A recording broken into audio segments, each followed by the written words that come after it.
Do you want me to do my clap thing? Go. We good? This is the Luca Health Podcast, the show that goes beyond sport to understand the people behind the performances.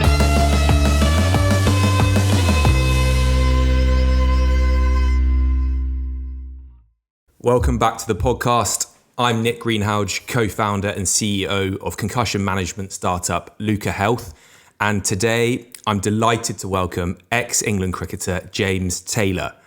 James was a schoolboy sensation at Shrewsbury, winning Wisden Cricketer of the Year in 2008 for amassing 898 runs at a ridiculous average of 180. His professional journey started with Leicestershire before heading across to Notts a few years later. After impressing for England under-19s and then breaking all sorts of records whilst captaining England Lions, full international honours soon followed. He made his ODI debut aged 21, and then a first test appearance came the following year. By the age of 26, James had cemented his place in the England setup when his life was cruelly flipped upside down with a serious health scare that was the result of a previously undiagnosed heart condition. Instead of racking up test caps, winning trophies and touring the world, the last 9 years have been all about adaptability and reimagination. This has led to time as an England selector, a TV and radio pundit, an author, a scratch golfer, as well as his current role as coach at Leicestershire. Great to have you on, mate. How are things? Very good. It's great to see you. It's been so long since we've caught up, so it's fine. It's finally here, thank you for having me on the podcast. It's great to have a moment. Thank you for making time and welcoming me to your beautiful home. And this is like the ideal place to have a podcast. Very sort of Instagrammable, isn't it? Yeah. So good to be here, mate. And yeah, we were just saying before we came on, it feels like I know you better than perhaps I do just from following your career and stuff. So it's great to spend some time with you today and sort of get through your career and talk about what happened and what life's been like ever since. So looking forward to that. Before we get started, little quick fire round. Like it. Happy with that? Looking forward to it. I'm just intrigued to know what's coming my way. Okay. Childhood hero. Oh, that's a good one. And when you say quick fire, No. It can be as slow as you want because I will respond to everything that you say. Childhood hero is funny because it probably more resonates with you than it should with my life and the journey that I went down. But I never really had a hero, and it should have been a cliche. And I always, if somebody wants a cricketing hero, I always say Sachin Tendulkar because he's small and best player in the world, best player ever. And Kevin Peterson, one of England's greats. But my one probably growing up, because I loved, and we used to play rugby against each other and other sports at school, and I used to love rugby and I used to love football, but my hero probably, if I had to say one, was Johnny Wilkinson. And obviously like a master of his craft, dedicated to the cause and being better every day. And I loved that from a young age, and I loved watching him. So probably I'd have to say Johnny Wilkinson. He comes up the whole time, regardless of what sport we're speaking to somebody about. I think it's because 35, yeah, exactly. 35, 34, 35, yeah. So, as you say, moment in time, wasn't it? But 100%. I've actually spoken to him a couple of times about what we're doing, and my word, is he a proper bloke. Yeah. Zero ego. Amazing. That's a conversation for another day. Right. You've toured the world, including spending, I think, a whole season in the West Indies from one of the podcasts that I listened to prepping for this, which sounded unbelievable at the age of 20 or 21. Where was the best place to tour?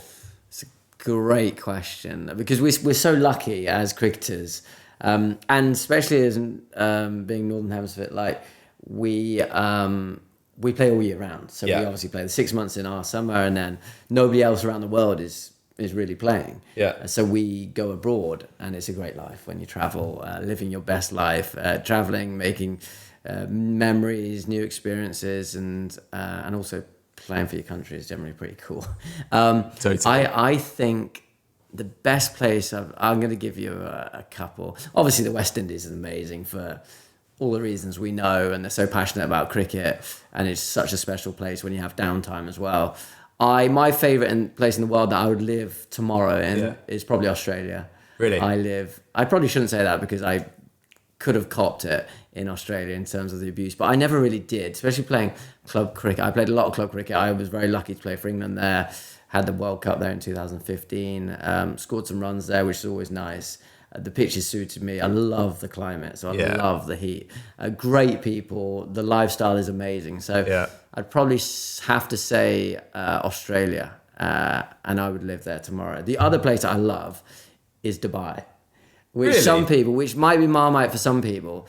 I had 2.5 months there, and for about 2 of those months, I woke up on the 38th floor in the Conrad Hotel above the clouds. So it was unbelievable. In terms of Dubai experiences not bad. Yeah, exactly. Was that with like England Lions? Yeah, no, that was with England. So we had 2 nights. So we were playing training. A test tour there and an ODI tour and there's a T20 tour after. Okay. So that's why it was so long. And Pakistan were always... Right. So at that stage... Political instability. Exactly. Yeah. So Pakistan played all their games in the UAE, which was amazing because Dubai is like food, nightlife, shopping. It's got everything you want. Yeah. And nobody in Dubai has said, sorry, sir, that's not an option. Everything is an option in Dubai. It's just an amazing place. It's a really cool place. You get looked after. I've actually not been to any of those places that you mentioned, which makes me feel like I need to do some more traveling and less working, to be honest. But Australia makes sense. You've got the Aussie vibe about you at the moment with the obligatory mullet, tash. Got to be done. Yeah. Big T. If I was wearing, I'm liking it. I said this to you earlier. If I was wearing a suit, I could not rep a hairstyle and a moustache like this if I was in a suit every day. You don't in a tracksuit. You don't need to, James. Yeah. Okay, right. I'm really interested in your answer to this. The most naturally talented teammate that you played with. So, like, talent comes in lots of different forms for me because everybody thinks talent in terms of skill and hand-eye coordination and being able to do amazing things with a ball or a bat or whacking a ball. I think mental strength and mental toughness is a real talent as well. But my one doesn't link to that. Mine is probably the most talented. It's a bit of an obvious cliche answer. There's probably everybody that plays international cricket or to a good level is super talented in lots of different ways. But probably... Every team I played in, I always thought I could do everything that the person next to me that could do, no matter who it was. I always thought, and you have to have that belief. Yeah. Whether I could or not is a different answer. Is a different thing. But Josh Buttler is probably up there with the most talented. There's probably those 3, and they all happen to be wicketkeepers as well. Josh Buttler, because he did stuff that I generally didn't have in the locker. Yeah, like for example, consistently going out there and hitting the first ball for 6. I could do it. I could hit the first ball for 6, but I didn't. It wasn't in my makeup to go that high risk that early and pull it off. And he would do it on different surfaces that I probably couldn't. Sam Billings is super talented as well. Yeah. Johnny Bairstow. Those there's so many more guys to mention that I've left out, but most notably Josh Buttler being at the top. Josh Buttler even. It always struck me, the way that he speaks, he just seems like incredibly relatable. He could just be your mate that you play cricket with at school or for the local club, right? Very softly spoken, but it's England's greatest white ball player ever. And he does, like I said, stuff that other people can't do. Johnny Bairstow, a close mate of mine, super talented, buried different people. But Johnny Bairstow, right at his best, is right up there with England's best. He's had some purple patches, hasn't he, in his career when he gets hot, and that's something I want to get into. Actually, is like when you find form in cricket, I want to explore that and the similarities that I think perhaps exist with golf. When you're locked in, you need to make the most of it. Okay, funniest teammate. Oh, funniest teammate. That's hard. I think I go domestic cricket first. And then I'll do the ones that most people know. I think Luke Fletcher, real big, physically huge character. Just a very, very funny man. Very funny in so many different ways. So Luke Fletcher would be, and anybody who knows Luke Fletcher would understand, a very funny man. But the ones that people know, Moeen Ali is very funny and very relaxed. I'm seeing him tomorrow, I think. we were playing against Birmingham, and he's one of the loveliest, most level blokes you'll ever meet, but very funny. Doesn't take things too seriously at all. Very funny. Ben Stokes would be funny as well. Mark Wood, England fast bowler, is naturally very funny. And those guys that are just naturally, whatever they say is funny. I think it helps having a northern accent. Exactly. The northern accent definitely helps. Or you had an Irish accent. It really does help. A boring, bog standard accent like mine it just doesn't help you to be funny. Quite neutral. Yeah, exactly. Yeah, Midlands. Yeah. Right. Golf's been a big part of your life since what happened. Favourite golf course? Oh my goodness, favourite golf. I've been so lucky. I've obviously only played golf for the last 8 years. You have been. But for anyone that follows your Instagram, which is what? Give it a plug. Yeah, I think it's James Taylor 20. Yeah, you'll find them. Yeah, you might find a few golf pitches out there and some more interesting things, hopefully. God, I've been so lucky to play some unbelievable golf courses. And abroad, because whenever I commentated, because obviously I didn't play golf when I played cricket, I've played on some amazing golf courses abroad. Obviously, Royal Melbourne, second, third best in the world.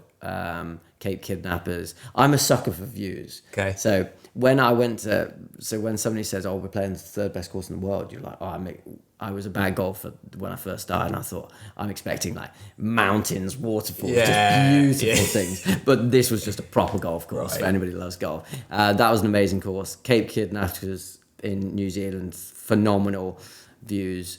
Probably Adair Manor's beautiful. Old Head Links is amazing in Ireland. Those two out on the peninsula. Just phenomenal. Yeah. But probably the most spectacular. Like I said, I'm a sucker for views. Is a place called Jack's Point. I thought you were going to say that in Queen's Town. Yeah, Queenstown.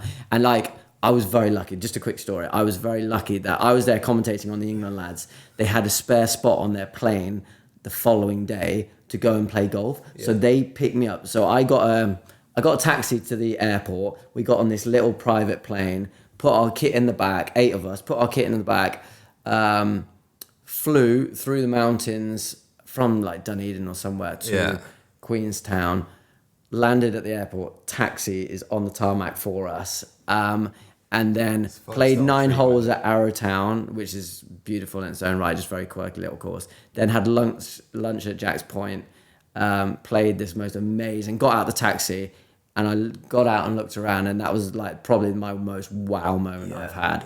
The beautiful scenery, the mountains, the lakes. The lakes are as deep as the mountains are high. It's just phenomenal. And the course is just immaculate and beautiful. And like I said, I'm a sucker for views. So there's a few tee shots there that I think the All Blacks boys play a decent amount, and they're into their golf, loads of sportsmen are, and there's just a few tee shots look unbelievable. Quite a few undulation changes, and then there's a bit of water, as you say, with the mountains in the background. So good. Very, very good. Awesome. Well, I feel like we know you a bit better.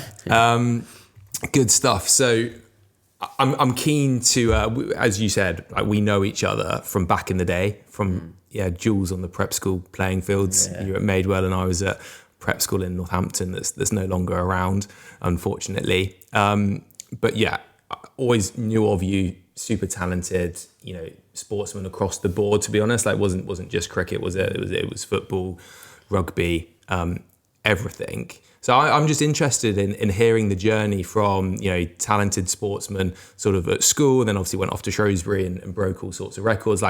Talk us through the journey a little bit from, I guess, when we last would have seen each other in the schoolboy days to then making your debut for Leicestershire. Was it smooth? I mean, it looked, in hindsight, it looked like it was always meant to be. Yeah, if I'm going to be honest, it was. Obviously my life hasn't been smooth sailing, but in terms of a journey going through it was kind of hear me out, the perfect journey in terms of cliche, going from all the county age groups, all the Midland age groups, all the England age groups into first class cricket when I was still at school. It was kind of just a lovely, pretty straightforward if you look at it on paper. Yeah, exactly. But obviously behind that, there's a hell of a lot that needs to go in, and a hell of a lot of sacrifices from so many people around me, like my parents, for example. I was very lucky, just like you, that we had a lovely education, a great grounding and foundation almost below us that allowed us, if you had any bit of talent, you couldn't fail to succeed. And having good people around you and people around you to sacrifice their time to drive me here, there and everywhere. For example, every Sunday, my parents did a 300-mile round trip to take me to a 2-hour session at Worcester Academy. Like, I was very fortunate that they could do that and they were willing to do that. But that is just an example of sacrifices that some people made. And my parents obviously made a lot of sacrifices for me. They had some good times along the way. But if they couldn't do it, if they couldn't do it, they would find somebody else. So Paul Pridgeon, my coach at Shrewsbury, like for example, his wife Val would take me to training sometimes to come and pick me up, or they'd find somebody else to do it. So nothing would get in my way to become a better player. And that was always, if it wasn't me doing that, it was somebody else trying to help me. And I'm a big believer, whether it's sport or business, to have mentors. And I was very lucky. I surrounded myself generally with good people, and my coaches along the way were just perfect for me. In terms of, I had those people around me the whole time that lifted me up when I needed it, or beated me back down when I got a bit giddy, as everybody does. So I had some amazing people. Steve Schofield was my first coach when I was 8 at Maydell Hall. And then I went to Shrewsbury School, and I had Paul Pridgeon that used to play for Worcestershire for so many years, and England Lions, who was actually a bowler. That's probably why I had a ropey technique. But was an amazing man and taught me so much, and was incredible. Both of these guys were incredibly tough on me, which was brilliant. And that made me pretty tough in itself, taught me how to train. They didn't let me get away with taking the piss, basically. And they were amazing people. And then next step was I was still a schoolboy cricketer playing first class cricket. And then the next guy, Tim Boone at Leicestershire, turned me into a first class cricketer, and then soon to be international cricketer. And then the next one was Peter Moores, who was an amazing, phenomenal coach, so much energy, so much passion that I'm very lucky that I don't have many regrets, but I would have loved to have worked with him more, put it like that. That was kind of a brief little snippet of how I got to where I got to. A lot of hard work, obviously dedication, having some fun. I love to learn. I love to train, but the people that taught me so much were the great people around me. That were my mentors. Was it always on the cards for you? Like in your mind, as a 15, 16-year-old at Shrewsbury, presumably playing for the first 11 and scoring a load of runs. And presumably, I've been there, I know what it's like you get bigged up at school and, you're a big fish in a small pond and all the rest of it. But like, are you actually good outside of the public, schoolboy cricket environment?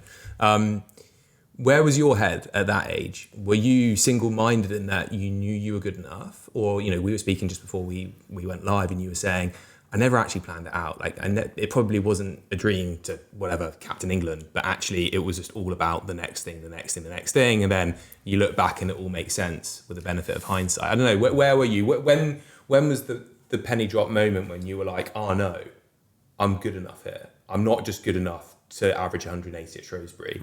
I actually think I'm as good as anyone. I think that was, it's an interesting one. It's a good question.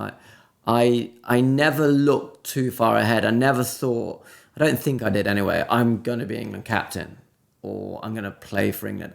I just thought it was a natural progression because every single thing I did, if it was a game against Northampton Prep or Greenhalgh, I was just going to try and be the best player on that team and win a game for my team.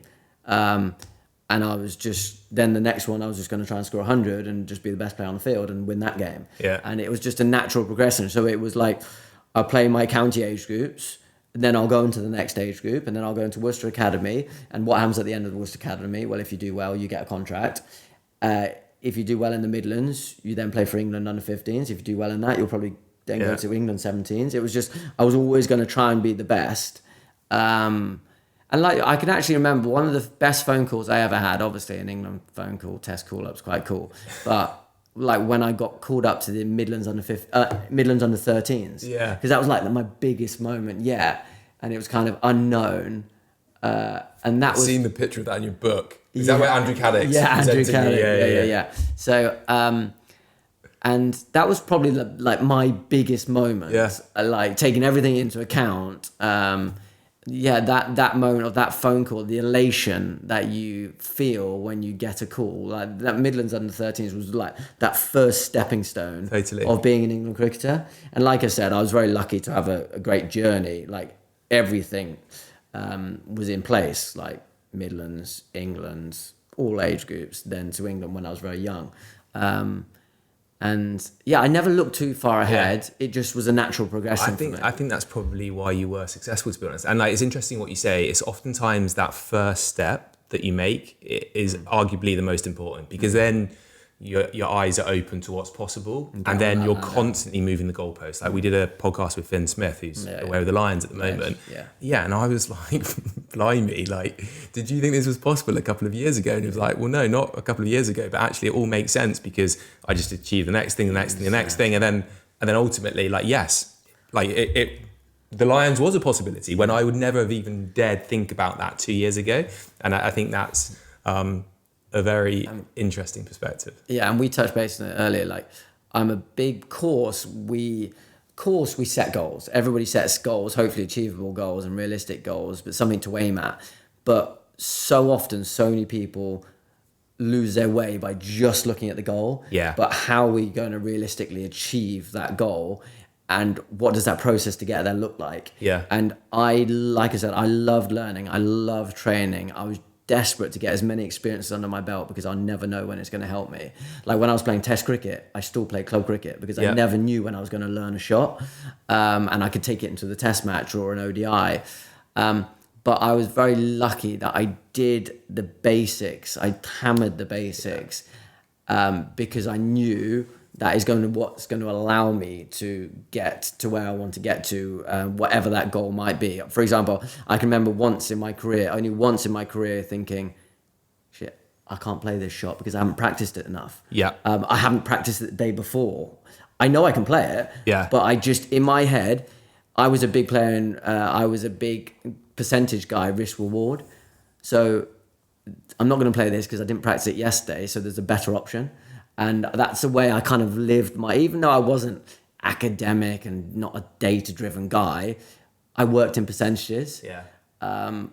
Is this what the chance is? Is this a better, I'm not a risk taker. Is this a better chance of success? Yeah, well, I'll go with that one because that makes sense.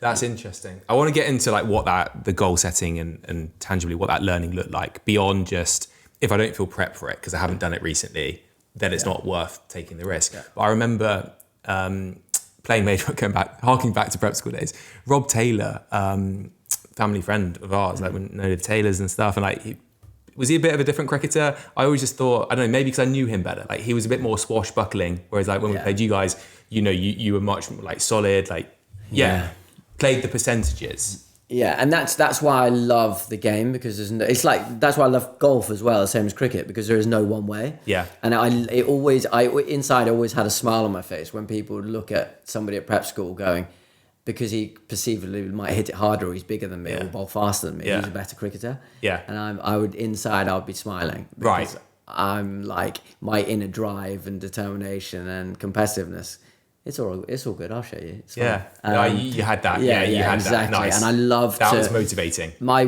biggest motivators would be putting two fingers up at people, loving to prove people wrong, because maybe that's a stature thing and a like small person thing. Always having to do a little bit more. And I loved it. It was so satisfying. And it goes right back to when I played for England, like when I made my first 100 against Australia. And this is like really detailed, and most people wouldn't want to think like this, but it got me going. It worked for me. But I was playing against Australia for England at Old Trafford, and I was playing, and it was we kind of rebranded the way people play white ball cricket under Owen Morgan and Trevor Bayliss. It was great fun. We played a real swashbuckling, aggressive style of cricket. And on this particular occasion, the pitch was doing a bit, and obviously against Australia, best in the world. Not that I was finding it tough, but I was just playing it accordingly. Yeah. And I knew, at the time I know what they're going to be saying up in that commentary box. I'm going too slow. Yeah. But I promise you guys, in my head I said this, I'm not. Yeah. Because I knew the games well enough and I knew the conditions well enough because I had so many experiences under my belt for so long. I know the game. And in my head, obviously, I'm not an expert, but I know the game quite well. Yeah. And I was that confident, and I go, this is going to be good because I'm going to show you. So I got 101 off 110 balls or something. So not far off a runner ball or whatever, but some might be wanting me to crack on a bit. Yeah. Come the end, because I knew this surface was going to get worse and worse, and it was getting deteriorating as the game was going on. It was taking a bit of spin, it was holding for the seamers, and we won by 70 runs at the end. And it was just so satisfying. So you were proven right. Yeah, exactly. But not that they were saying it, but I think I knew what people were saying. And I was confident because of all my experience, all of my learnings over the years. It's going to be all right. Yeah. When you've got a body of work, exactly. you can stay true to yourself and you can be confident, and then you can just presumably block out the noise. And sometimes it's going to fail and people are going to speak, whatever. Yeah. How you talked about stature and stuff. Equally, I'm a small guy, was trying to play rugby. Everyone was like, you're way too small. Yeah. Clearly, you got a bit of that. Even as a cricketer, when it's less important as a batsman, but still, some people are like, okay, there's a bit of a height difference between KP and James Taylor. How much did that shape you and make you mentally incredibly strong? It sounds like you had very little self-doubt. You knew what worked for you, not just in terms of how you should play, potentially because of your stature, but also just your style of play.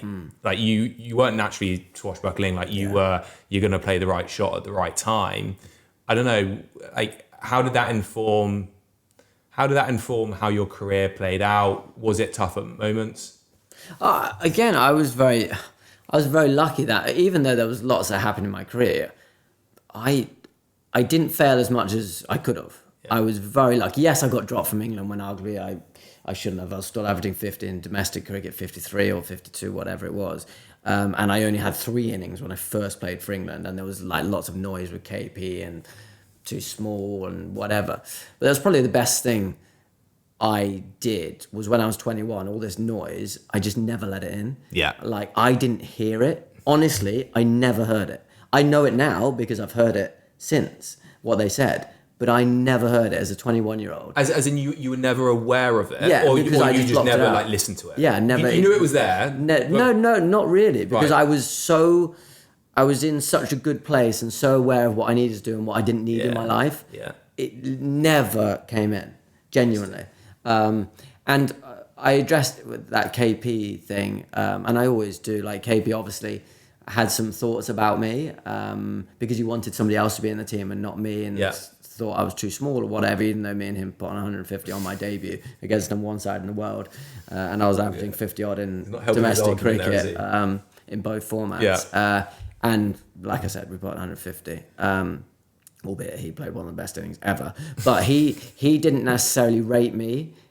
And at age 21, when the best player in the world basically thinks you're pretty shit. Yeah. I thought it was quite cool the way when I look back at it and thought, that's all right, I don't care.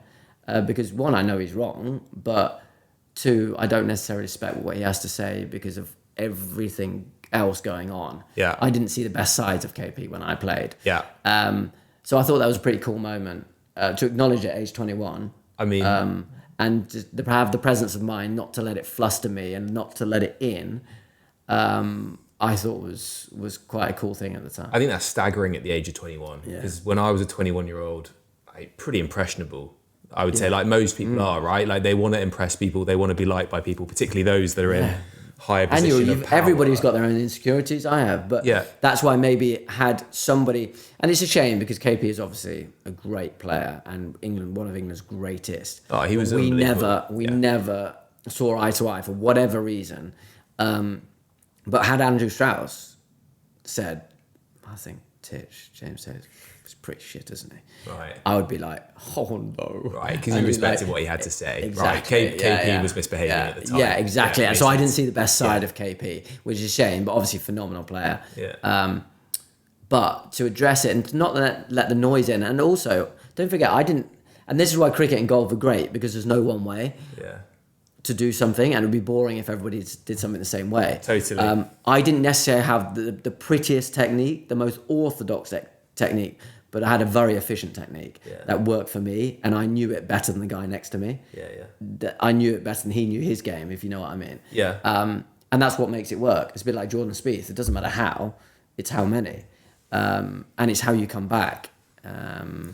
That's what I love about it. How did you develop that strength of character? Because I think that's staggering at the age of 21. Water for ducks back when the best player in the world has got an opinion on you, and you're not letting it get to you. Like, is that just innate confidence that was just born in you from, was born in you, or is it just like the body of work? Like, you just achieved at every milestone that there was no reason to doubt yourself, and like that was one person's opinion.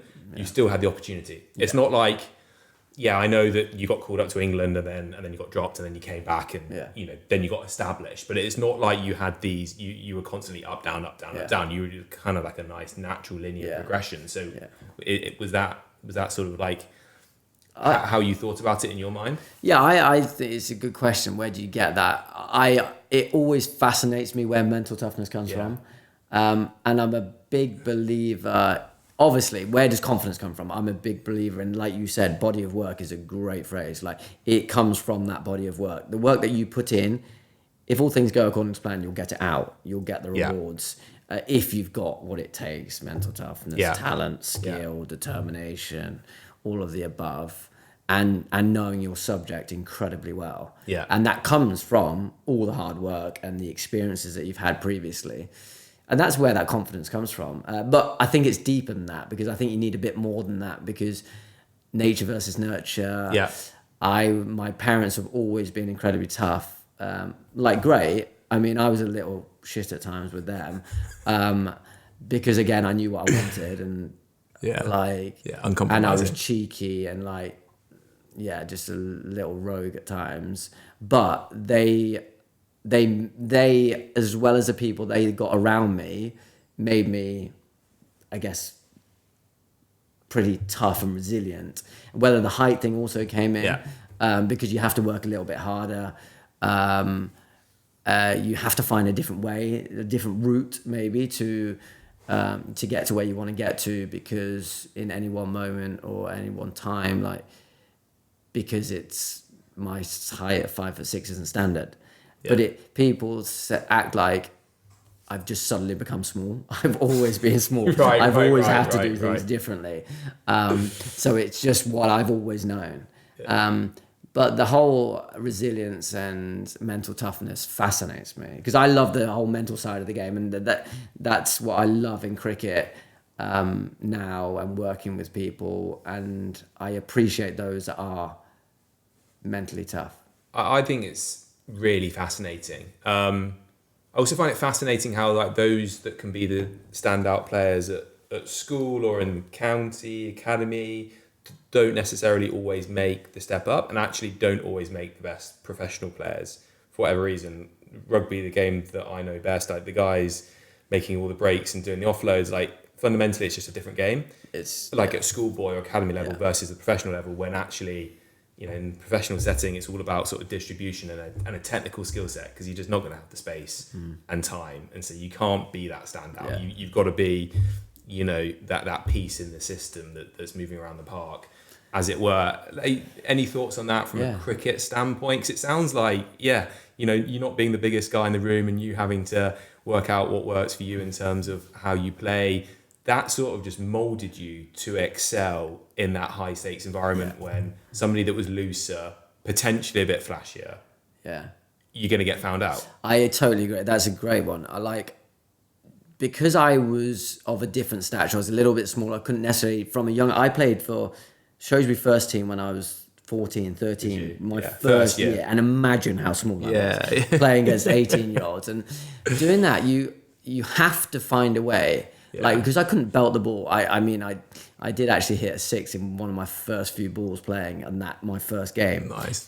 Which was cool. But again, I hit sixes square of the wicket because that's how I could generate my power from my hips and my hand speed. Yeah. I didn't have the brawn and the muscle to hit it straight, so I'll just hit it square because that makes sense. Yeah. And like I understood the different nuances of the game better than most because I had to find a way. I wasn't strong enough to belt it all the time. I had a late cut, I had a pull, I maneuvered the ball well, but at the same time I was generating my cover drives and my extra cover drives, my straight drives, my on drives, but I just couldn't use them at that time because it didn't make sense to me. I might as well use the pace because that's how I'm going to be most effective right now. But as I get stronger, I'm developing these shots and I'm going to use them when I need them. When the ball gets a bit faster and I can sit on it and lean on it, and I'm generating this technique and wealth of knowledge that's just building up nicely so I can use it when I need it. Whereas the big guys, they're just bullying schoolboy cricket. I bullied it in a totally different way, which ultimately put me in great stead for years to come. And that's why I love watching younger, littler kids find their way. Might struggle at times, but I'm like, don't worry, mate. You keep doing this. They're problem solving, aren't they? Exactly. And that's exactly what it's about. Problem solving is, again, a great phrase. Just finding a way. That's ultimately what life is about, and business is about, and sport is about. It's about finding a way, and how can you find the way best at that given moment. 100%. Because if you're a one-track man or whatever, and you always apply the same tools to the same problem, you get found out. And you become very predictable. And then it's effort. I completely agree. Okay, amazing. I've enjoyed getting into your head. And then obviously you had a remarkable career. You know, you started with Leicestershire, went to Notts, which is a fairly well-trodden path, right? Mr. Broad did similar, did he? Because he was an Oakham boy, wasn't he? And then things really took off from there, right? And then broke into England team 2021. You had to come back a couple of years later, like really hone your craft in the county game, scoring a lot of runs, and then you got established. How many test matches did you play in the end? I played 7. I just played 5 on the bounce. Before I had to retire, I think I played 20. I don't know how many ODIs. It's terrible, but I think I played 26 within the 18 months before I retired. But prior to that, you played like 50 odd games for the Lions. Oh yeah, and you most scored ever all games sorts for the of runs Lions, and stuff. Most games as captain for the Lions. So it's funny. Like that is a great achievement. But that's basically like somebody that's never graduated, just stayed. But it's brilliant because I scored so many hundreds, and I couldn't have been any more prepared to play for England because of what I did for the Lions. So it was a great breeding ground in so many different conditions, so many different experiences against some great opposition. So it set me up perfectly for my second coming in international cricket. So I was more excited and ready to show off the next time, rather than being, obviously I was nervous, but rather than being too nervous and too overwhelmed, I was like, I couldn't be more ready. This is long overdue, and I couldn't be more ready. You were just the next cab on the rank as it for so long, and actually you were absolutely ready to make that step. Exactly. And you enjoyed it? Oh, I loved it. It was the best time ever. Living your dream, what you've aspired to do for so long. Especially when you've been knocking on the door for so long, and now you're finally here, you're establishing yourself in Test cricket, which is ultimately the pinnacle, and it's a lot harder than white ball cricket. White ball cricket, if I'm going to be honest, was so much easier than Test cricket, and that's how it should be. But it was great fun, traveling the world with cool people, meeting cool people, doing great stuff for your country, and earning a great living whilst doing something that you love. Is pretty cool. Really, really good fun. Yeah, amazing. Could you be present? I mean, you'd waited for so long. You'd scored so many runs for England A, with the Lions. When that second call up came, you can look back now. I'm not trying to put words in your mouth, but I'm just curious to know, like when you went back out, you made your second Test debut, as it were. Yeah. Could you be present in that moment, or is it much more? I was just so focused on what I needed to do. For example, I broke everything down. Like, how is he? Like every batsman should. Yeah. And it kills me when they don't. But so when you go out into the middle, you're never surprised. Yeah. So you've already done it before. You're in the middle. So when you go out to bat, you should always be prepared what the conditions are like, what the ball's doing, what the surface is doing, what the bowler's doing. Yeah. And also, how are they going to try and get me out? So I'm ahead. I'm not surprised. Like most people, I imagine, will try and blow my front shin off because I would fall over it and get LBW. So what do I need to do? I need to think a bit more mid-on, so my head's going straighter. I need my shoulders more aligned. I know when I get nervous. Also, it's okay to be nervous, but what do I do when I'm nervous? Because everybody gets nervous, but everybody does different things, and things are generally exaggerated when you're nervous, in whatever that is that you're doing. And my feet would move more when I'm nervous. So now I'm anticipating. Would they? Yeah, so my trigger would be slightly too big. So I'm now right, this is what I do. So what do I need to combat that? I need to exaggerate this. I was just so on it with what I generally did, because that's how you're going to succeed, being ahead of it and being aware, without necessarily, because if I thought in the moment, this is pretty cool, I'm making my totally. But I was just so immersed in being as good as I could be every single time, that I was at the time I was probably just so invested in it, and doing well for obviously myself and my teammates, but the people, making people proud and doing it for people. It sounds like you was like so in the process, and you done your homework. You're a learner. You didn't want to leave any stone unturned. The reason why I asked that question is because some players, I guess, have the ability, and I'm sure that you did this at times. They can be that like process driven, but then they can also be loose and release and just let it happen. And there's like this beautiful combination, balance, isn't it? And you see players like Finn Russell on a rugby pitch. It's like, it doesn't look like he has got a care in the world. And I really appreciate that, and I respect that, because stages, it's what made me really good from a young age. I think having a decent fear of failure is massive. I think that's really important, because that was what basically made me score so many runs, because I didn't want anybody else. I didn't want to get out, but I didn't want anybody else to score my runs. So it made me drive on. But there is a balance to it, and my balance got so much better as I got older, and I understood I needed to take more risks and at times to get ahead of the game. But that's part of it, isn't it? Learning. No, but completely. also, I wouldn't have changed it, because that's what made me who I was, and that's what got me to where I got to.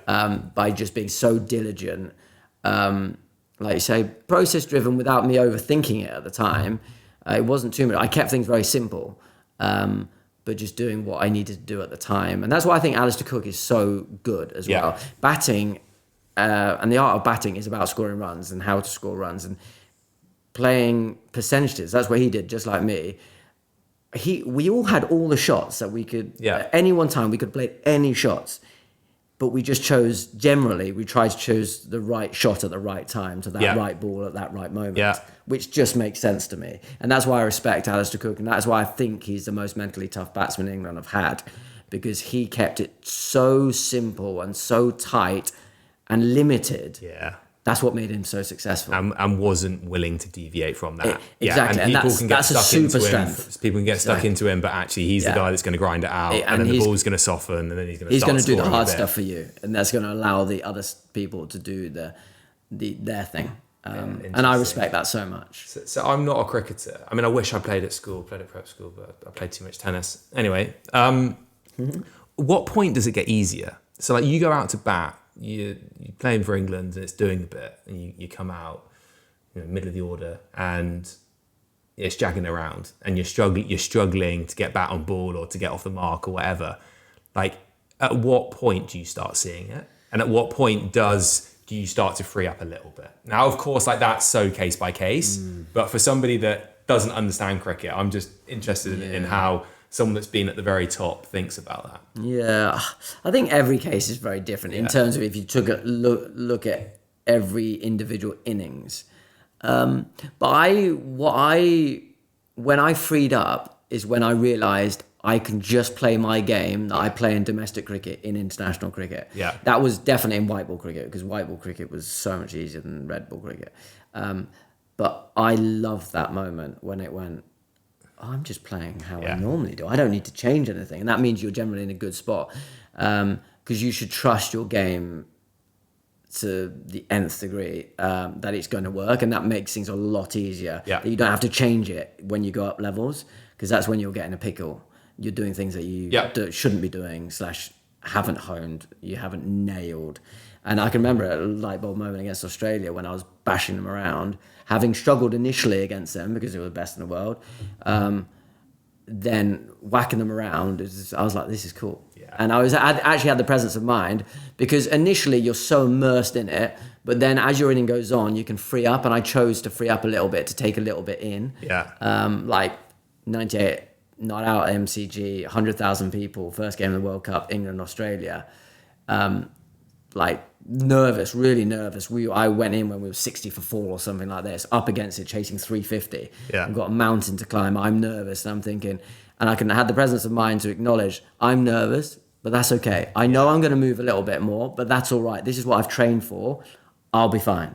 And I said it at the time. I scrapped through the first 30 balls, then I whacked them. Yeah. And that's those moments are great. It's almost that like accepting of the feeling rather than trying to fight it. It's like you're nervous, 100%. But you should be nervous. And it's okay. You're playing Australia in what front do I do of when a I'm home nervous? house. Exactly. Yeah. No, I think that's very cool. And you played in a remarkable England team as well. Like some of the names that you played with were like England greats. Well, I think, and I mean, I was in it for three games, and world number one. I think one of England's greatest ever teams, and that is definitely not. I wasn't a main part of that. I was the most minute part of that. Well, no, but you were a part of that. Yeah, and like it says something about your talent. The batting order: Strauss, Cook, Trott, KP, Bell, me, Pryor, Swan, Anderson, Broad, Bresnan, like Finn, like.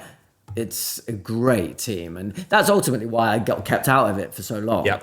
That didn't help. Yeah. But I mean, what a cool team to be a part. Like the tiniest, the minuscule amount of be a part of it. But it was cool to say I played in that team. And then it was very cruelly cut short for you, as you were just finding your mojo right, playing for England, 2016. Yeah. Talk to me a little bit about that. I know what happened, but you know, for those that are less familiar with why your career ended overnight, as it were. I know it was a little bit longer than that, but talk us through what happened at Cambridge. I will keep it incredibly short, but I'll dive into it a little bit. So it was, I was kind of at the peak of my powers, understanding what I needed to do now to be really good at international cricket, because I had obviously experienced it. I've maybe played 25 ODIs in the last 18 months. I just played 5 tests on the bounce. I was kind of cementing myself in both teams, and loving it, because this is all I've worked for, right? It was cool. And I'd just taken my longest time off that I'd had. I never took time off, because like I always loved working, and I always loved challenging myself and learning. So I didn't like to take too much time off. But I took like, let's say 10 days off, but I was still gymming and whatever. And usually I come back. Working holiday. Yeah, usually I come back horrific. But I felt really good, because I was getting so much more knowledgeable about my game. I was always aware of my game, but I was probably the best I've been.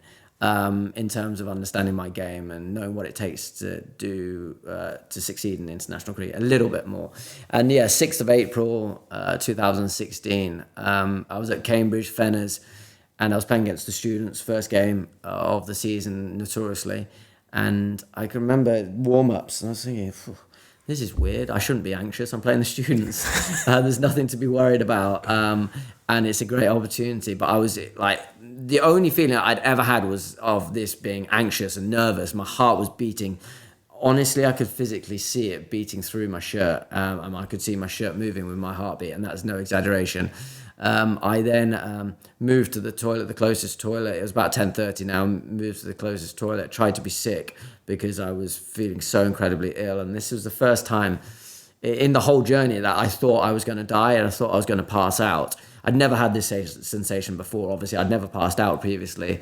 I didn't end up passing out. I got put on oxygen. I got put on the physio bed. And all the lads just assumed that because I just come back from international duty, that I was just trying to shirk my fielding responsibilities. Right. I couldn't be asked to field. That's what they all thought. Bollocks. Yeah, exactly. And which is a fair assumption. Right. I wouldn't have done that, but it's a fair assumption. Yeah, exactly. Situation, and Ricky Vessels, I can remember, he goes, "Don't worry, Fizz, I've seen this in films. You just shove a pen in his throat and create an airway." And little did he know I was genuinely battling for my life. So it's quite funny when you look back at it, but not funny at all. I've listened to you give a very detailed account of that day, and it sounds absolutely horrendous. Like, as you were saying, heart beating out of your chest, you could see it, and then what? You're just suffering for hours on end. I was in Cambridge. Ironically, the best heart hospital is right next door, Patworth.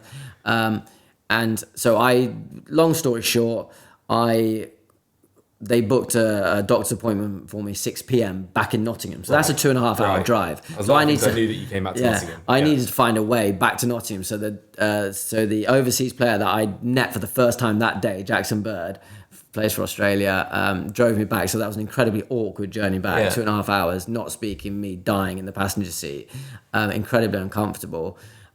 He drops me off. I don't have my house keys, so he drops me off at Trent Bridge. Bearing in mind, I've left everything. This is the state I was in. I'd left everything, all my kit, all my clothes in the hotel, in the dress, my car there, everything's there. And then I'm really struggling now. I get dropped off at Trent Bridge. I'm at the bottom of the stairs, and it's kind of not a miracle, but it's incredibly lucky that so I had to ring my mum to come to pick me up because I had no house keys. So she picked me up somehow, bearing in mind she's never been into Trent Bridge. She's obviously watched at Trent Bridge, but she found me curled up in a ball at the bottom of the stairs at Trent Bridge and then took me home. I lay on the sofa. My big sofa was vibrating, no joke, my whole heartbeat. I'll never forget that. Obviously going incredibly fast. Long story short, time moves on. Now I can't physically walk, so I crawl up the stairs to try and get to bed because I was so uncomfortable. Crawl upstairs, there's a loo at the top of the stairs. I was sick everywhere now because my body's starting to pack up. I'm freezing cold. I'm starting to turn grey. My wife has arrived back because she was meant to be on holiday in England, but she heard a phone call from me and knew something was seriously wrong. So she came back. I crawled into bed. By now, my shoulder's really hurting. It's probably 4:30 now. Okay. So probably best part of 5 hours have passed. And then I ring the doctor and describe all my symptoms, and my shoulder's hurting, my heart, etc. I'm cold, I'm grey. And obviously I'm massaging my shoulder and I'm thinking, this is weird because I haven't been to the gym for a couple of days. And obviously we know the signs of shoulder pain and stuff. And then I described the symptoms, and he goes, "Don't wait for an ambulance. Go straight to hospital." I get put in the car by my wife and my mum with a blanket because I'm freezing cold. Luckily, QMC in Nottingham. Yeah, know it. You know Nottingham. Yeah. It's only 10 minutes from my house, so they drove me there. Got dropped off. They saw me, and as soon as I got in, I was sick everywhere actually, again. And then they rushed me into a side room and plugged me up to the machines. And I'll never forget the face of the lady that put me into those machines. And my heart rate is now going at 265 beats per minute. But not just doing 265 beats per minute, which is obviously incredibly fast, but also out of rhythm. And you're not meant to be able to do that, sustain that for more than 10 minutes. But I'd obviously done it now for 5-6 hours. So then they moved me through into the ward, and I've seen lots of casualty. Anybody's seen casualty, you know where the action happens. And you just to see me and listening to the machines and to see all the doctors running around frantically, you know something serious happened. Long story short, they know they need to kick me out of this rhythm, but also slow my heart rate. So they give me medication, and if the medication doesn't kick in, they need to get the anaesthetist to put me to sleep. Let's say 5 minutes passes, 10 minutes passes, however long, I can't remember how long passes, but it wasn't working. And in my head, me being me, I was adamant it was going to work. The anaesthetist gets to the bedside just to put me to sleep. And as soon as they get there to put me to sleep, to shock me out of this rhythm with the defibs, I suddenly go from 265 beats per minute to 60 beats per minute. Again, because of relief of what my body's been through, I was sick everywhere again. And that was a moment when the doctor, it was nice. He was a lovely, lovely man and obviously liked his cricket and he knew who I was. And it's funny, even though my body was in the world of pain and bother, and my life from that moment I knew would probably change forever. My body was messed up, but my mind was so strong and in such a good place that I was so aware of what was coming up. I just said to him, and he loved his cricket. And I'm not sure whether he was from Sri Lanka, but we were playing Sri Lanka in 3 weeks' time at Lord's, an early start to a test match, or the start of May, so it might be, 3 weeks. And I had the clarity of mind to say to him, just get me right for 3 weeks' time. That's all I've done. I've worked so hard to get to where I've got. I'm not giving my spot up.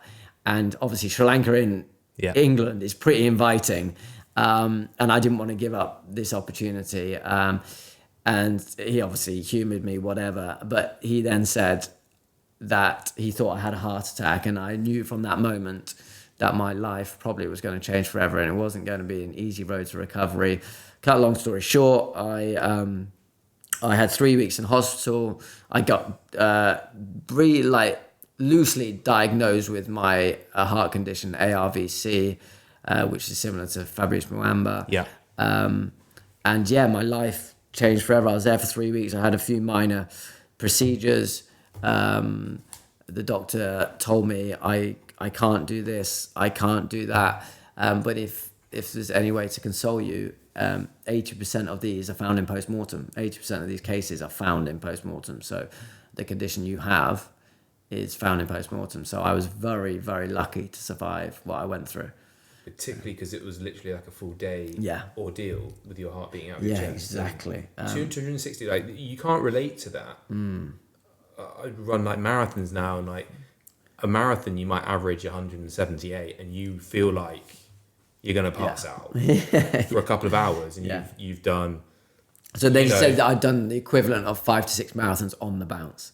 Like my heart did the equivalent of that. And that's why you're being sick, because your body is literally just... it's also being sick because my body's packing up, but it's looking after my vital organs. So I was very close with my kidneys and stuff, and I was very lucky to be in a good place. My circulation was in a world of bother for the next 6 months. I couldn't physically walk for the next week in hospital because of the attack that I went through. But your levels of troponin, which is an enzyme that your blood releases when it's under stress, your normal levels are minimal, 0. Yeah. Mine were at 42,000. Yeah. So it was under a lot of stress. And everything aligned for me to survive. Whether I was incredibly fit helped me. It definitely did help me. But my heart was obviously in a world of bother, but it was strong enough to be able to withstand what it went through. It's absolutely staggering. Yeah, which it shouldn't have. Any warning signs at all looking back? Because it's wild. Yeah, you had an undiagnosed condition. I get that. But also, 1 minute you're an international cricketer, and the next your heart's doing 260 and you have no idea what's going on. There was nothing to my mind that to suggest this was going to happen, put it like this. But there obviously, whenever you get involved with the England setup, you've got heart screenings, you've got lots of different kind of body screenings. One of them is a heart screening, and there were a few flags, red flags. So I did further tests, and it basically was just that enlarged heart is because, it's a muscle, and I'd overtrained, and I was incredibly fit. So fuck, I'm cool. I've got a big heart. You can justify it. Exactly. So great. I'm strong. I'm fit. I'm the fittest. Yeah. And that's why I've got a big heart. But obviously, the telltale signs of my condition is an enlarged heart, and like fatty tissues within the cell walls and stuff like that would make it an enlarged heart. So, cut a long story short, I should have been, what I know now with my ECGs that I showed to my cardiologist after I got ill, I should have been basically told when I was 19 that I should never exercise again. And with my condition, what happens is it accelerates with exercise. So it's obviously compounded everything and made it a hell of a lot worse. Over time. So how do you reflect? Was something missed? Yeah, definitely. We could have done more, but it's basically the best story possible because I was one of the lucky ones. I shouldn't have survived, and things were definitely missed over time. Not just multiple occasions, and which, if you're my mum, you'd be very angry, and I should have died. Yeah.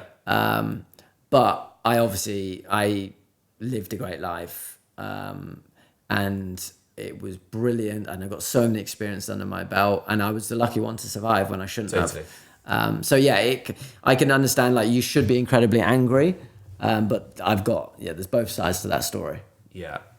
Be grateful that it happened, rather than sad that it's over type thing. Exactly. So then you obviously had this horrendous day, and was in hospital for 3 weeks, and I understand that you were sort of waiting on this diagnosis, this ARVC, because there was a chance that you weren't going to be diagnosed, and then there was so there's always that sliver a 2% chance that it wasn't. So I refused to have. They wanted me to have major heart surgery when I was in hospital, and I kind of loosely refused that because they gave me a 2% chance that it wasn't ARVC. So I didn't want to have major heart surgery unless you can categorically tell me it's what you say it is. Yeah. And I also thought there's a slim chance, even though I retired. So you're telling me there's a chance. Yeah. And I took that and ran with it. Yeah. And so they wouldn't let me out of hospital unless I had a defib. So I made them find a way for me to come out of hospital without having that operation. And they eventually came up with the idea to have an external defibrillator fitted that I had for best part of a month, 6 weeks, which was the only way I can describe it is what looks like a suicide vest wrapped around me with a 5 kg battery attached, which obviously is a defibrillator. If things go wrong, it electrocutes me and restarts my heart. And I had that attached to me 24 hours a day for a month or 6 weeks.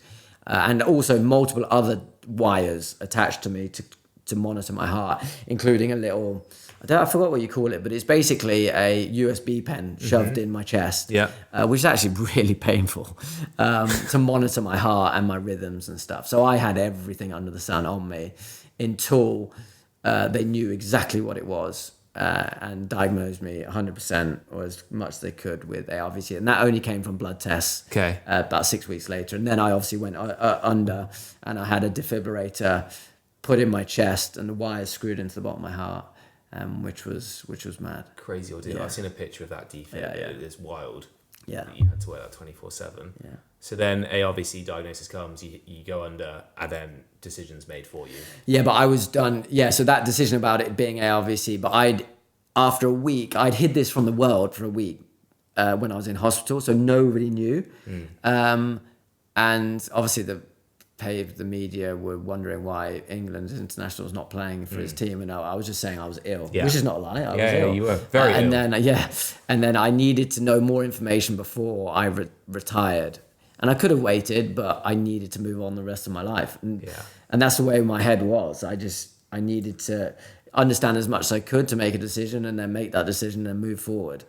And I always say, think about the things that you can do, not what you can't. And that's kind of a mantra that I've lived by. But categorically, the advice was you can't play cricket. Yeah. So the decision was taken out of your hands. It was, but I physically, for the next 6 months, I physically thought I was going to have a heart attack walking up a flight of stairs. I was so ill. If I got a common cold, my heart was doing somersaults. Every single day for the next however long, I was incredibly ill. So it made it so much easier. Because I was so ill, it made it so much easier. If I walked onto that field, I would have had a heart attack. So that kind of really helped. Whereas some people are luckier that they're not as bad, but also not as lucky because they still think they can. Whereas I knew I couldn't. Well, that's it. Yeah. You know, if you're being told to retire because of injury, because your knees are bad or whatever, you're like, but what if I got them good? Yeah. What if? Exactly. You know, they give it another go. Yeah, there's a procedure that could help. Right, exactly. But you literally wouldn't be able to get to the square. So and I was so ill, mate. I couldn't think of anything worse than doing it. Of course, I wanted to do it, but I was so ill that I knew it just wasn't possible. And the thing with my condition, unfortunately, it's never going to get better. Nothing can make it better. You can manage it by medication that I'm on every day if it goes wrong, I've got a defibrillator to restart my heart, which has happened twice. And yeah, it's wild, but it's great at the same time. So how are you today? 9 years on, you look incredibly healthy and vibrant, plus a tash and well, you know, Aussie lit going on, but you know, it sounds like you were incredibly ill for quite a long period of time, albeit, you know, a long time ago now, but you're still living with this condition. Yeah, every day. And that's what people see. It's funny because hopefully I look okay. But that's all they see. And it's all what they saw. What do you mean? Like, they see your external appearance, you're fine. You're all good. Yeah. But I was so ill. And mentally I should have been in the bush. But that was the best thing I ever did. Mentally, I've been generally great. The only one thing I couldn't get my head around, how I've gone from being the fittest to not being able to walk up a flight of stairs, Yeah. but it's still the same body. Just from one day to the other, I've gone from being great to absolutely screwed. And that's the only thing I couldn't get my head around. But that was messing with you, or it's kind of just like the only thing it just doesn't make any logical sense. Yeah, right. exactly. I'm quite a logical person, Yeah. but and the thing that I struggled with is not being able to. I've got all these coping mechanisms, so I learned so much through cricket that I set in place. I brought people into my life to help my cricket. I cut people out of my life to help my cricket and not interfere with it. And I had put in coping mechanisms. I learned stuff all along my journey to help me with my cricket.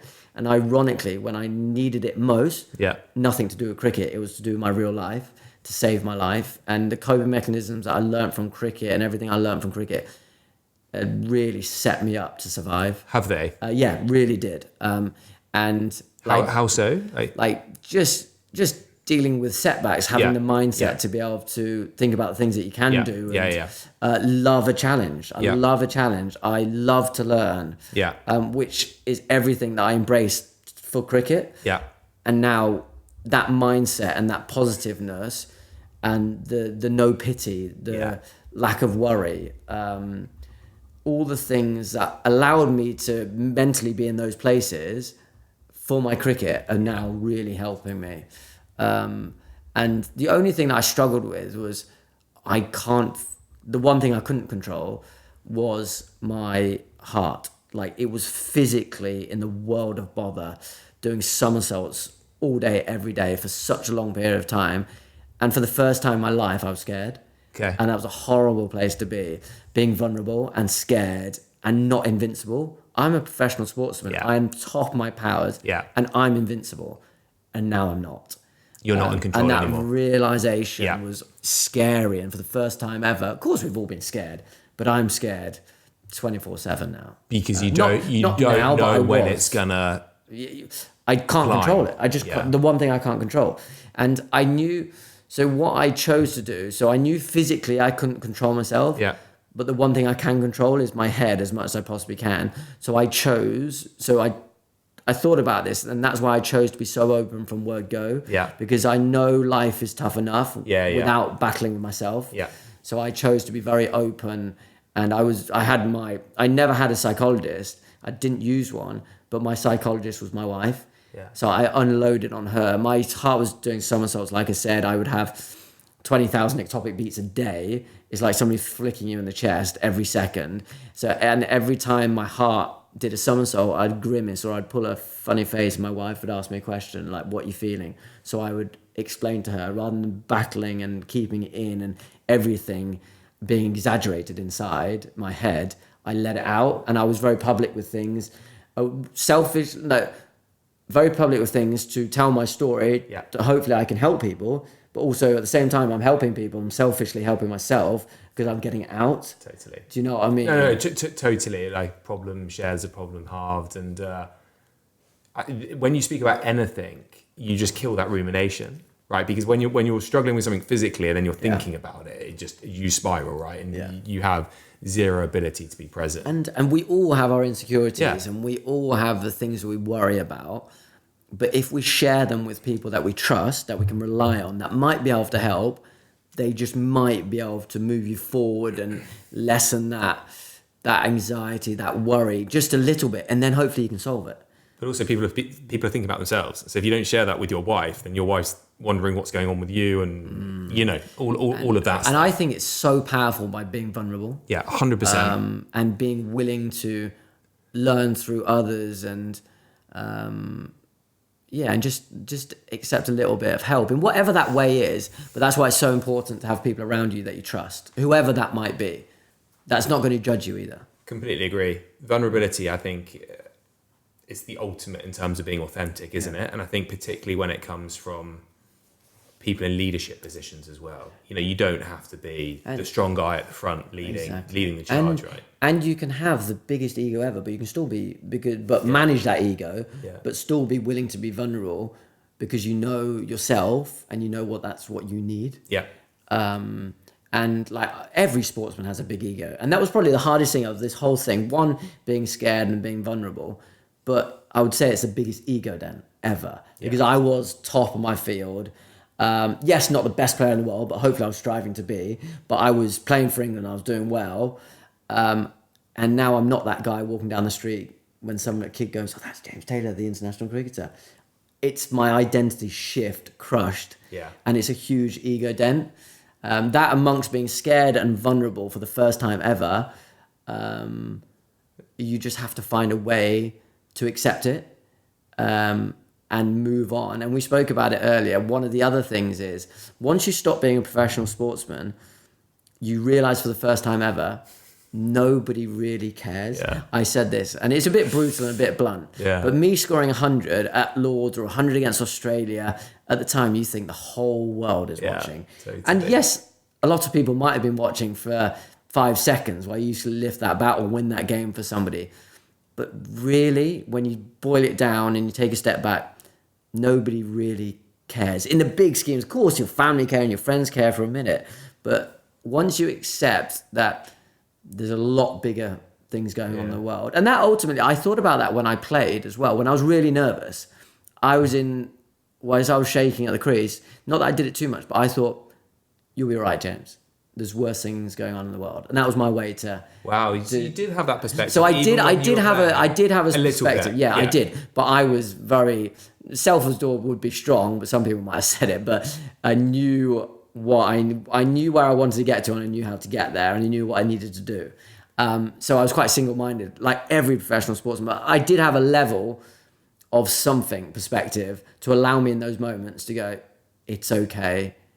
Yeah. There's one thing saying it and thinking it, but there's one thing, another thing making it have an impact. That ego is wild, isn't it? Yeah. Because it's inescapable. But you assume that you need it, right? I think you do need it. Yeah. In order to have that drive, to be one of the best, bloody minded, to sacrifice, totally, to deal with the knocks. Yeah. But I'm a far better person after having what everybody was said a load of shit thrown at me. But I've loved it. It sounds really weird. Have you? But it's been incredibly scary and tears and cried, worlds ended. But I've learned so much. And I've loved the challenge. I've loved learning. And I'm a far better rounded person now as a result of everything that's been thrown at me. I've met some great people. I've had so many great experiences. And that's probably the best thing I've done in terms of I've been in a headspace to be able to accept it and not pity, not overthink, just move on to the next challenge. I think that's absolutely a remarkable mindset, but almost like if you don't embrace that, then you're just going to feel sorry for the rest of your days, and that's not going to be a way. It's not going to be a way to live. My wife says that's the best thing I've ever done in terms of me. She says it about me that I've never pitied myself, and not saying I or I'm great, but I'm just lucky that everything I've learned through my life and cricket and sport and the people that have helped me along my way, for whatever reason, that has put me in this place to not worry as much as I should and not pity as much as I should. I think it's remarkable, and also it's opened doors to some wonderful opportunities. You know, as you've said, punditry, sort of TV, radio, England selector, a coach. You've written a book that I actually confess I haven't finished yet, but I will do in the coming days. But I just think, you know, everything happens for a reason, and you can't change things that have happened. All you can do is make the best of what life throws at you, right? I think when life gives you lemons, make lemonade is like, exactly. I think, was that your first Instagram? I remember seeing that, and I was just like... That was before people knew, or that was maybe when I knew. I put a couple of Instagram posts up before anybody knew, and I was... But you just got to roll with the punches, haven't you? Because if you're just fighting what's happened, it's not going to change anything. It's just going to eat you up inside. I just wonder... Are you better placed to attack the next 35 years of your life now because of what's happened versus who knows what it would have looked like? You know, in your mind and in lots of people's minds and, you know, your fans' minds, you would have gone on and played 100 games for England and be one of the England greats. And that wasn't meant to be. But as a result, you've had this depth of experience and you've been able to try different things in a way that you never would have done. You'd still be playing now, starting to think about what's next.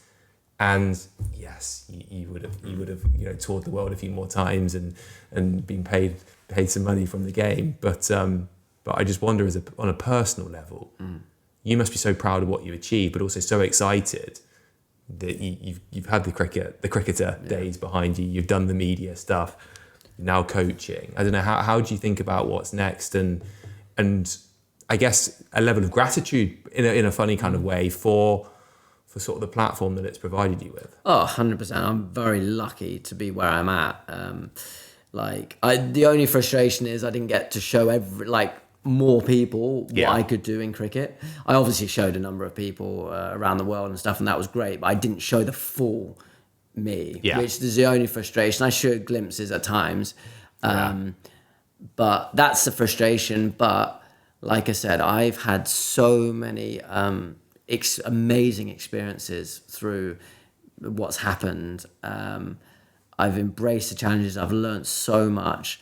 I've done so many things, like you say, youngest ever England selected by about 20 years. That was great. Not so many grades there, mate. Yeah, getting a few in this. Got commentated BBC for a couple of years, Sky, BT Sport, Channel 5, wrote a book, coached. I love coaching. I'm coaching now, coaching the 19s. I love doing charity work as well. I've got a few close charities, British Heart Foundation, and obviously Shining Cricket, but Matt Hampson Foundation. Oh, you're involved in that? Yeah, so I'm ambassador of that. And I, honestly, they are the best days I have in the year. Really? When I'm involved in an event with Matt Hampson or the foundation, or go to the Get Busy Living Centre, which is, it's where I grew up, in the village, Borough on the Hill. That's where I grew up. It's a mega setup, it's phenomenal. And just the beneficiaries, the inspiration, the word inspiration is used far too much. Matt Hampson himself is by far the most inspirational person I've ever met. It's phenomenal. So Matt Hampson, Leicester Tigers player, front row, scrum collapsed, paralysed from the neck down. From the neck down, 24-hour care.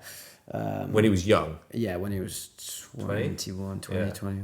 Amazing man, so the most inspirational man. And what he does, he changes so many lives each year by getting people into the centre and physically helping them, but mentally getting them back on their feet as well.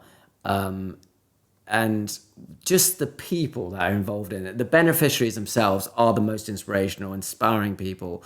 Their families are incredible. But the people that work for the foundation are honestly the best people I know. And it's such an honour to be involved in a tiny, tiny way, just any way I can help them. So those are my best days. So it's just nice to do other stuff and do talks and stuff, as well as the visual stuff that people see that I do. And golf has changed my life as well. That's a huge part of my thing. I had zero release when I had to retire. I had nothing I could do. I physically couldn't do much, but golf was the most perfect thing. I started from scratch and never played it before, so I had scratch to scratch. I had a great thing to challenge myself, a new technique to learn. It's similar to cricket, both mental, technical sports. I could be competitive, but at a low level of exercise. So golf has changed my life, and it takes me all around the world, meeting great people, playing with great people. It's a brilliant sport. So is that just with mates, or is it more formal than that? I host lots of not golf days, but I host lots of 4 golf days for charities, for the Matt Hampson Foundation. The Matt Hampson Golf Day is Tins versus Titch, so Mike Tyndall versus James Taylor, me being Titch, which is a great day, and we raise some great funds. Mike Tyndall himself is the most amazing man, obviously, for what people know, but what he does for the foundation. He's patron of the Matt Hampson Foundation. And just through golf, you meet so many amazing things. And golf itself, like those golf days, raise so much valuable money for the beneficiaries of the Matt Hampson Foundation. Even the British Heart Foundation, I went to Jack Wilshere's golf day at the Grove the other day, raising funds for the British Heart Foundation. There's amazing things that can happen through golf, as well as it being mentally great for you, exercise, good for your head, and challenging yourself. I think it's the ultimate game. Like, it teaches you a lot about life as well, because 100%. boy can golf, beat you up. it can kick you a bit, can't it? And then when you start trying a bit too hard, you've got to learn to release and just let go. 100%. And then sometimes it's a bit better for me, but you actually know what you're doing. Yeah. Is that enough to get the competitive juices flowing for you? Yeah. Is that, it replaces. It's as good a replacement as I could wish for. Yeah. To be honest. Yeah. It's cool. Amazing. And when you're not golfing, you're coaching at Leicestershire. That's your main gig at the moment. Yeah. So I do some talks. I do a tiny bit of commentary, but my big days a year are coaching, assistant coach at Leicestershire. Yeah. Which I love. It's brilliant. The boys are doing great. It's a great atmosphere. And it's brilliant to be involved in. Very cool. Well, this has been great, James. I've really enjoyed it. We haven't got through half of what I thought we were going to, but then, it's just been a really thoroughly interesting conversation. I think the way that you've, approached like the second and unwelcome phase in your life is genuinely, you say it's an overused word, but it is inspirational. Like you could have had every reason in the world to feel sorry for yourself, and you haven't done that. You've rolled up your sleeves and you've given things a go. I'm just incredibly impressed, like how level-headed you are and how happy and well you seem to be. So, and thank you so much for making time to chat today. I guess a closing thing I might ask would be, and maybe we've covered this throughout the conversation, maybe we haven't. Just what's the one piece of advice sat today as a 35-year-old you would give that 26-year-old James Taylor who's about to go through everything that you went through, particularly in that first 6-12 months? I imagine there were some dark days and some tears and some, you have no idea what the future's going to hold for you. What's something that you've learned basically in that in the intervening 9 years that maybe 26-year-old you would have been nice to hear? It's a great question. I just think things will always get better. Yeah. And I would say just make sure you surround yourself with good people and keep those that you trust close to you. Yeah. And I was very lucky that I had people do that for me. So in terms of telling myself, I kind of got a lot of that given to me at the time, which was great. But I would, in terms of me telling other people, I would say, life is tough enough. Just keep being as honest and open with the people that you trust for as much as you possibly can, rather than battling with yourself, because life is tough enough. Have those good people around you that you can trust, that you can rely on to just unload. And trust it and give yourself some slack. Cut yourself some slack. That's what I'd say. And be kind to yourself. It's hard for an ex-professional sportsman to be kind to themselves, because they're used to achieving the next thing. And keep moving forward. Think about the things that you can do, not what you can't. I know it's a cliche, but it's true. It's a cliche for a reason. Exactly. Amazing. Well, thank you, mate. Love this. Really Thanks so much for having me. It's been cool. good fun. That was the Luca Health Podcast. If you enjoyed the conversation, subscribe for more content like this.